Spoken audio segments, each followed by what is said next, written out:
Dave Larson had been a pillar of the Pinehurst business community for over 2 decades. As the CEO of a thriving tech startup, he exuded confidence and charm, his salt and pepper hair and tailored suits a common sight at charity galas and board meetings alike. Dave's first marriage to Ingrid Bergman had ended in divorce after 10 years, leaving him with sole custody of their daughter, Freya. The split had been amicable, with Ingrid pursuing a career opportunity in the United States and maintaining a distant but cordial relationship with her daughter through occasional visits and frequent video calls. It was at a business conference in Stockholm 5 years ago that Dave met Astrid Nielsen, a vivacious 42-year-old event planner with a quick wit and infectious laugh. Despite their age difference, the attraction was immediate and intense. Astrid's warmth and energy seemed to complement Dave's more reserved nature perfectly. After a whirlwind romance, they married in a lavish ceremony that was the talk of Pinehurst social circles. For the first few years, the Larsons appeared to be the perfect family. Astrid threw herself into the role of stepmother, eager to bond with the then teenage Freya. She redecorated their home, infusing it with vibrant colors and modern art that reflected her outgoing personality. Dave, for his part, seemed rejuvenated by his new marriage, delegating more responsibilities at work to spend time with his family. Freya, however, remained a somewhat distant figure in the household. At 16, she was navigating the turbulent waters of adolescence, her relationship with her father strained by his frequent absences during her childhood. Tall and willowy, with her mother's delicate features and her father's intense look, Freya was a quiet, introspective girl who preferred the company of books to people. As Detective Holmberg delved deeper into the family's background, she uncovered a more complex picture beneath the polished surface. Interviews with neighbors and colleagues painted a portrait of a family that, while outwardly perfect, had its share of tensions. Elsa Lindholm, the Larsons' next-door neighbor, recalled overhearing heated arguments in recent months. "They always seemed so put together in public," she told the detective, "but behind closed doors it was a different story. I'd hear raised voices, things being slammed. It wasn't my place to pry, but I worried." Dave's assistant, Niels Svensson, provided further insight into the cracks in the family's facade. "Mr. Larson had been working longer hours lately," he confided. "He seemed distracted, on edge. I assumed it was just the stress of our upcoming merger, but now I wonder if there was more going on at home." As Linnea pieced together the family dynamics, she couldn't shake the feeling that the key to unraveling this mystery lay in understanding the intricate relationships between Dave, Astrid, and Freya. Little did she know that beneath the veneer of normalcy, a storm of emotions and forbidden desires had been brewing, one that would ultimately lead to tragedy. Interviews with Astrid's childhood friends revealed a young woman who had struggled with her identity from an early age. Linnea, Astrid's best friend from high school, shared a poignant memory.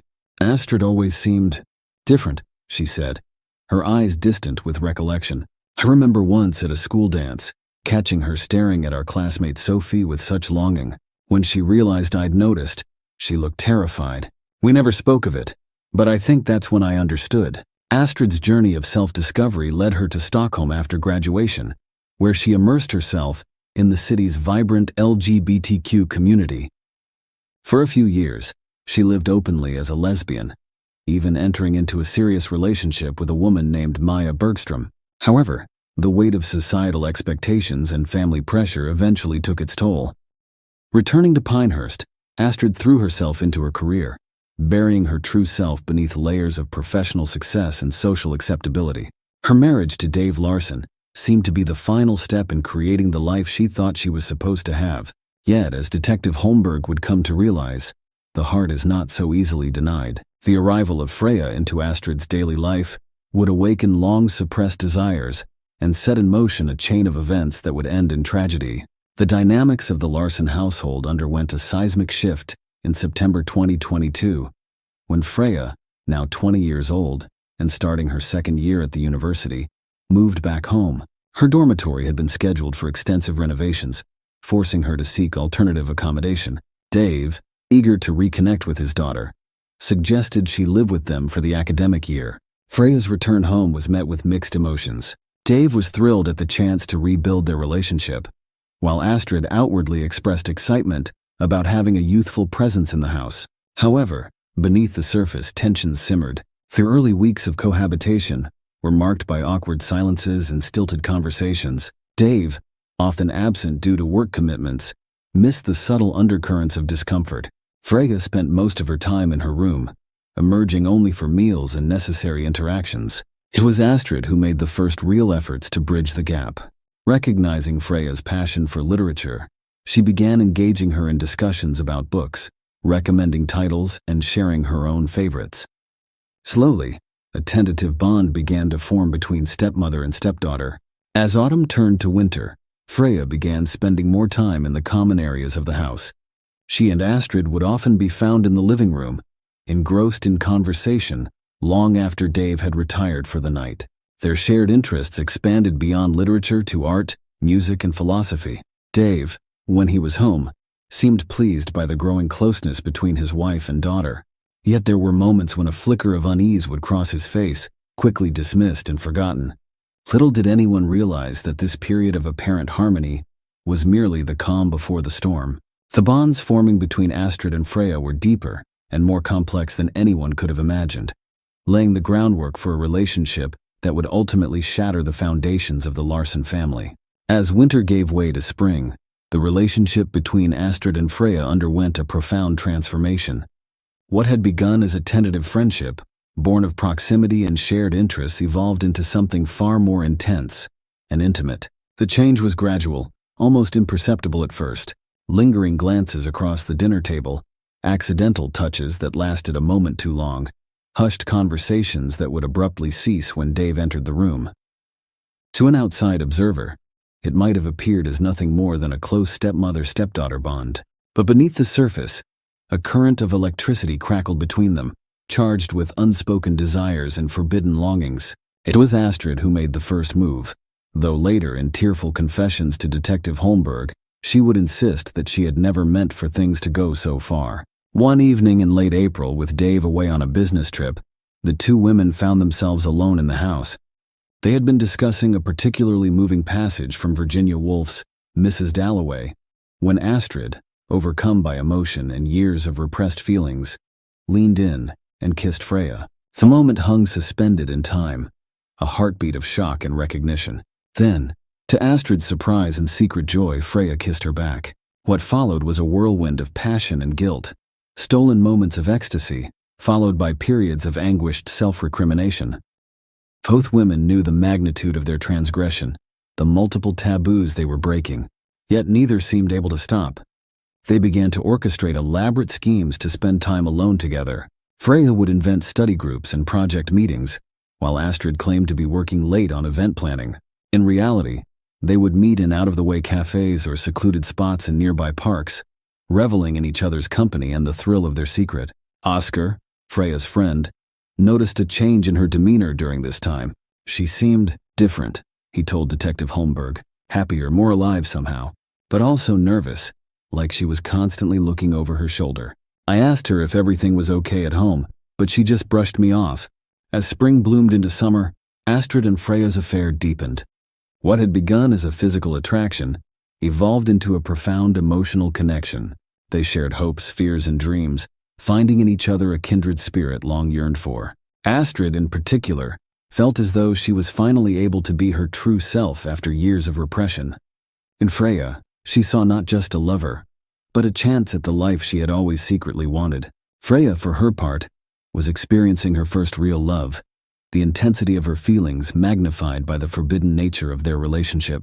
Yet even as they reveled in their connection, the weight of their deception began to take its toll. Dave, though still largely oblivious, had started to notice small changes in both his wife and daughter. They seemed distant, distracted, and there was a new tension in the air whenever the three of them were together. In early June, things came to a head when Dave announced he would be cutting back on his work hours to spend more time with his family. The news, meant to be celebratory, sent a jolt of panic through Astrid and Freya. Their carefully constructed world of secret meetings and stolen moments was suddenly under threat. As Detective Holmberg would later piece together, it was this announcement that set in motion the final tragic act of the Larsen family drama. Faced with the prospect of discovery, Astrid and Freya would soon be forced to make choices that would have devastating consequences for all involved. As June progressed, The atmosphere in the Larson household grew increasingly tense. Dave, true to his word, had reduced his work hours and was spending more time at home. While he had envisioned this change as an opportunity to strengthen family bonds, he instead found himself feeling like an outsider in his own home. Astrid and Freya, accustomed to the freedom of Dave's frequent absences, struggled to maintain their facade of normalcy under his watchful eye. Their behavior, once easily dismissed, now began to raise red flags in Dave's mind. He noticed the way they would fall silent when he entered a room, the quick glances they exchanged over dinner, the sudden increase in Freya's study group meetings, and Astrid's late nights at work. Each incident on its own might have been innocuous, but together they painted a picture that left Dave increasingly uneasy. Nils, Dave's assistant, recalled a particularly telling incident at the office. Mr. Larson came in looking distracted one morning, he told Detective Holmberg. When I asked if everything was all right, he muttered something about Astrid and Freya acting strange. Then he asked me to check Astrid's event planning schedule for the past month. It was an odd request, but I did as he asked. Dave's suspicions continued to grow. He began to pay closer attention to Astrid's comings and goings, noting discrepancies between her stated plans and her actual whereabouts. He found himself scrutinizing Freya's behavior, searching for clues in her expressions and body language. One evening, he overheard a hushed phone conversation between Astrid and Freya. Though he couldn't make out the words, the tone was intimate, punctuated by soft laughter and long pauses.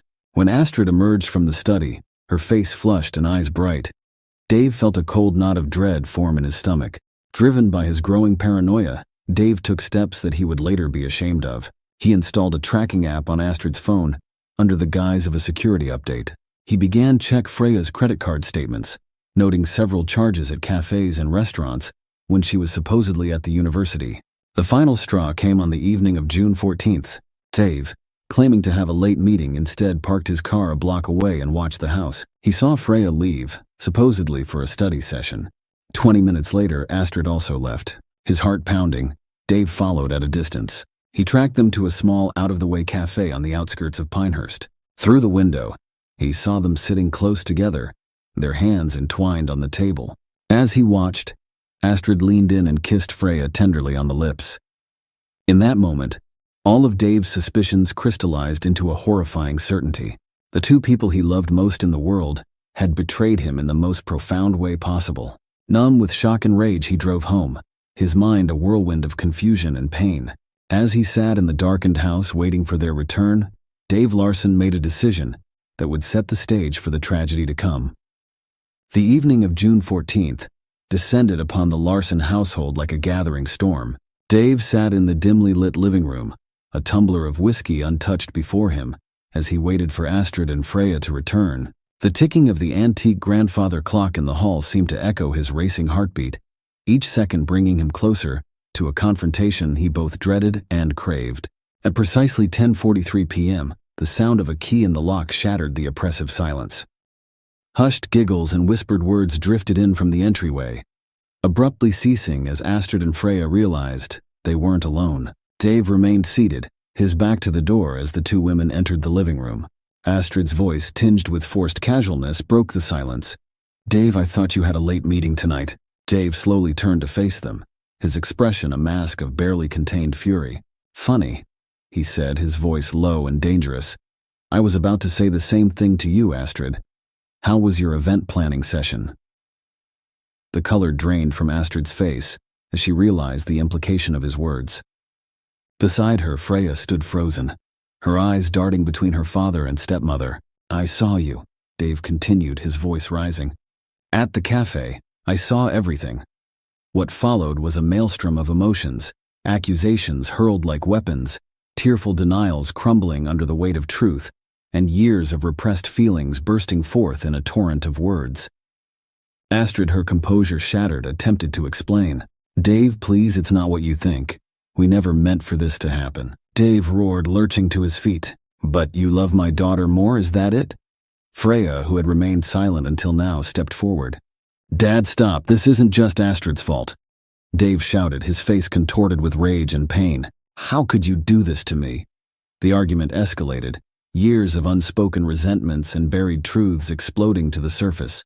Dave's absence during Freya's childhood, Astrid's struggle with her sexuality, the complex web of love and guilt that had entangled them all.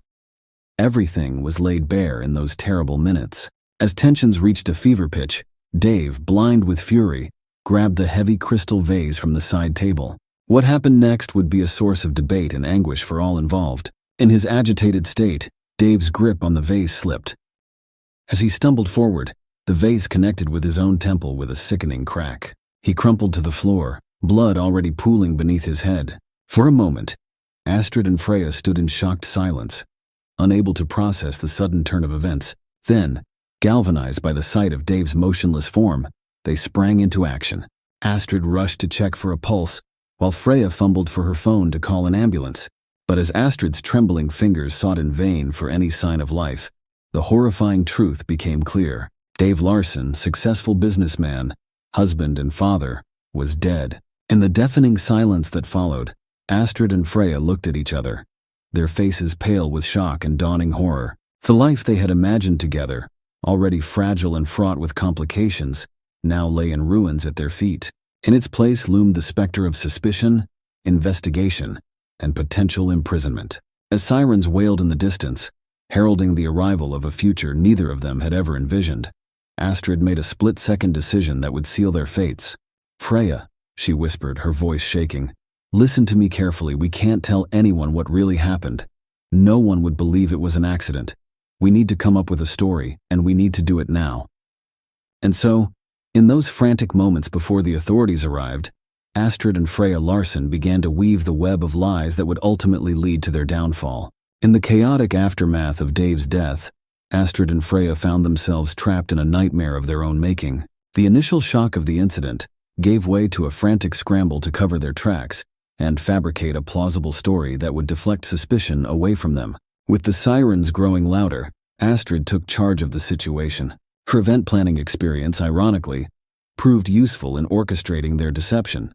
She quickly instructed Freya to wash her hands and change her clothes, then did the same herself. They agreed on a simple story.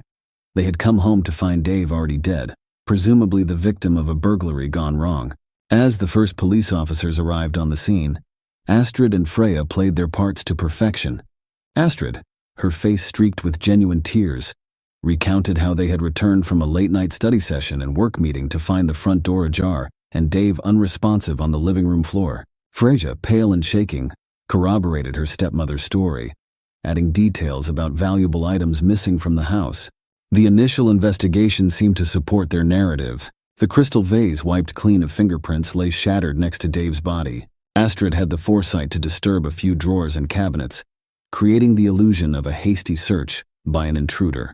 She had also hidden some of Dave's more valuable possessions, which she would later discover had been stolen. However, as the hours wore on and the adrenaline of the moment faded, the weight of their deception began to take its toll. Separated for questioning, Astrid and Freya found it increasingly difficult to keep their stories straight. Small inconsistencies began to creep in. The exact time of their return, the order in which they had entered the house, the position of Dave's body when they found him.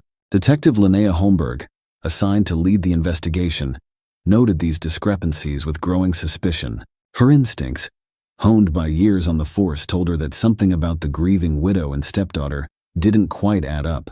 In the days that followed, Astrid and Freya found themselves caught in an ever-tightening web of lies. Each interview with the police required more elaborate explanations, more details to remember and corroborate.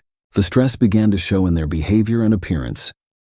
As the investigation progressed, Astrid and Freya's carefully constructed alibi began to unravel.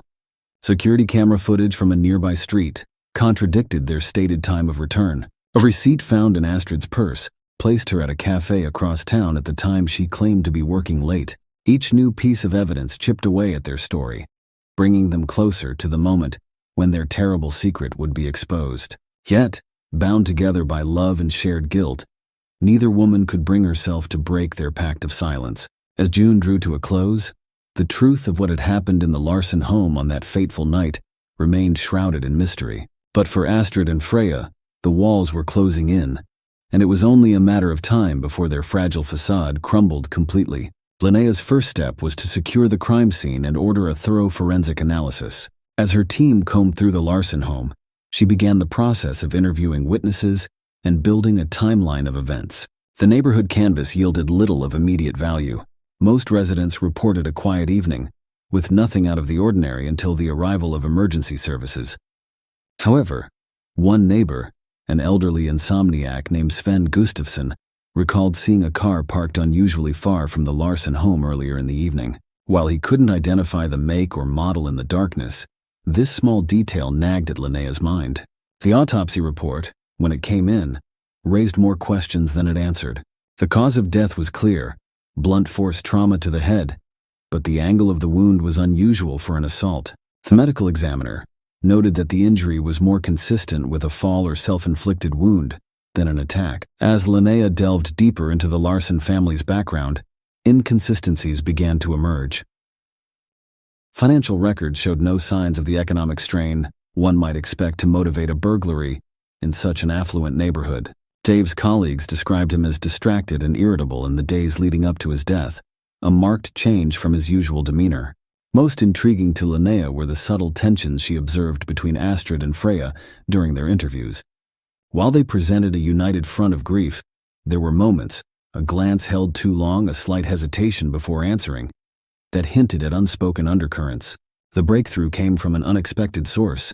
A college student, reviewing footage from a traffic camera for an unrelated project, noticed Dave Larson's car parked near the cafe where Astrid and Freya had met on the night of his death. This directly contradicted their claim that Dave had been at a late meeting. Armed with this new information, Linnea brought Astrid and Freya in for separate interviews. The pressure of maintaining their lies, combined with the shock of this new evidence, began to take its toll. Astrid, normally composed, showed signs of cracking. Her answers became evasive, and she struggled to maintain eye contact.